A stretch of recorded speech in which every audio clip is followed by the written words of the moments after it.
Bonjour, j'espère que vous allez bien.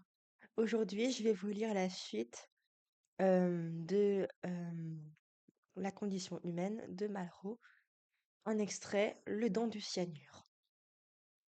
Outre l'exemple du sacrifice de Cato qui donne plus que sa vie en offrant à de jeunes camarades sa part de cyanure, les pages montrant les prisonniers dans la morne attente du supplice apportent une explication définitive au titre même de l'œuvre.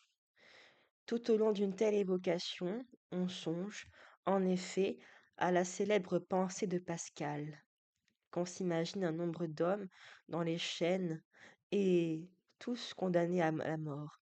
Ceux qui restent voient leurs propres conditions dans celles de leurs semblables. Mais voici l'instant vraiment fraternel pour Cato, allongé près du cadavre de Chio. Lecture. Malgré la rumeur, malgré tous ces hommes qui avaient combattu comme lui, Cato était seul, seul entre le corps de son ami mort et de ses deux compagnons épouvantés, seul entre ce mur et ce sifflet, perdu dans la nuit.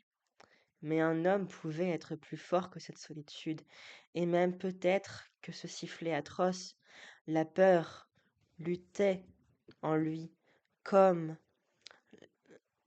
cette euh, luttait en lui contre la plus terrible tentation de sa vie. Il ouvrait à son tour la boucle de sa ceinture. Enfin, et là, dit-il à voix très basse, Souhan, pose ta main sur ma poitrine et prends dès que je la toucherai, je vais vous donner mon cyanure. Il n'y en a absolument que pour deux. Il avait renoncé à tout sauf à dire qu'il n'y en avait que pour deux. Couché sur le côté, il brisa le cyanure en deux. Les gardes masquaient la lumière qui les entourait d'une auréole trouble. Mais n'allait-il pas bouger?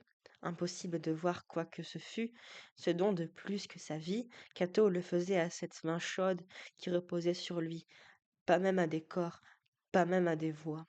Elle se crispa comme un animal, se sépara de lui aussitôt. Il attendit, tout le corps tendu, et soudain, il entendit l'une des deux voix, s'éperdu, tomber.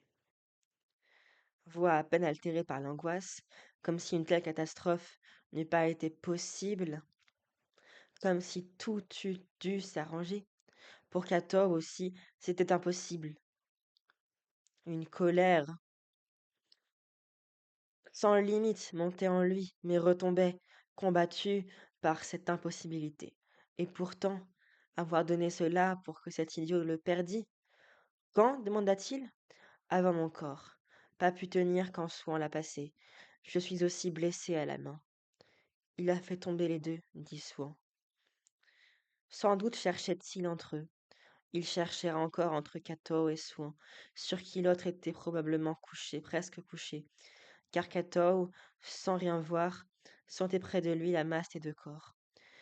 Il cherchait lui aussi, s'efforçant de vaincre sa nervosité, de poser sa main à plat, à 10 centimètres en 10 centimètres, partout où il pouvait atteindre.